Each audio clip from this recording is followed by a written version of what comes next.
स्वागत है साथियों आपका हमारी चैनल स्टडी एस्पिरेंट्स लाइव पर। मैं इतिहास रिलेटेड वीडियो लाता रहता हूं।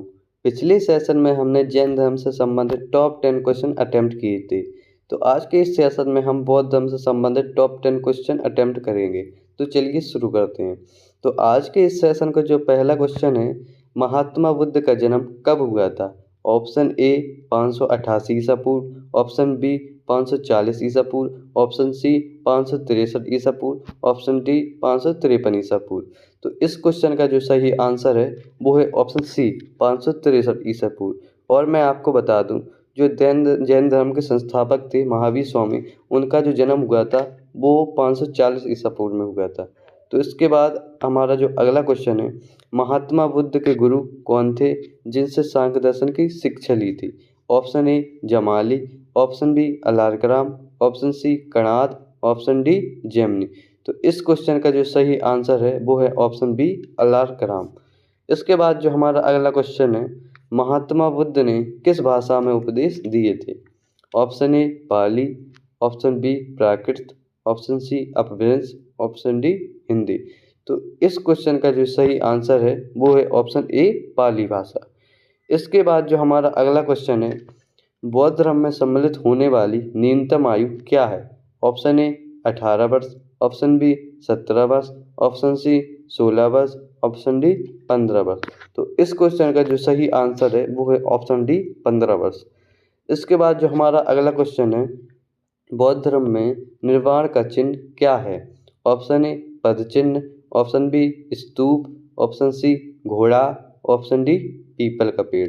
तो इस क्वेश्चन का जो सही आंसर है वो है आपका ऑप्शन ए पद चिन्ह। इसके बाद जो हमारा अगला क्वेश्चन है, बौद्ध धर्म में द्वितीय बौद्ध संगीति कब और कहाँ हुई? ऑप्शन ए प्रथम शताब्दी, ऑप्शन बी 255 ईसा पूर्व, ऑप्शन सी 483 ईसा पूर्व, ऑप्शन डी 383 ईसा पूर्व। तो इस क्वेश्चन का जो सही आंसर है वो है ऑप्शन डी 383 ईसा पूर्व।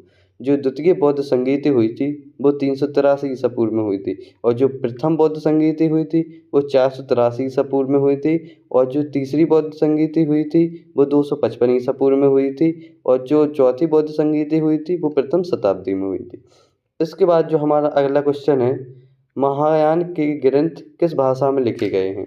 Option A Pali, option B Prakrit, option C Apabhramsha, option D Sanskrit. तो इस क्वेश्चन का जो सही आंसर है वो है आपका ऑप्शन डी संस्कृत। और जो हीनयान था उसके जो ग्रंथ हैं वो आपके पाली भाषा में लिखे गए थे।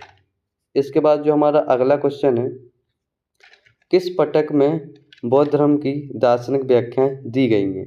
ऑप्शन ए विनय पटक, ऑप्शन बी सुत्त पटक, ऑप्शन सी अभिधम्म पटक, ऑप्शन डी सम्यक पटक।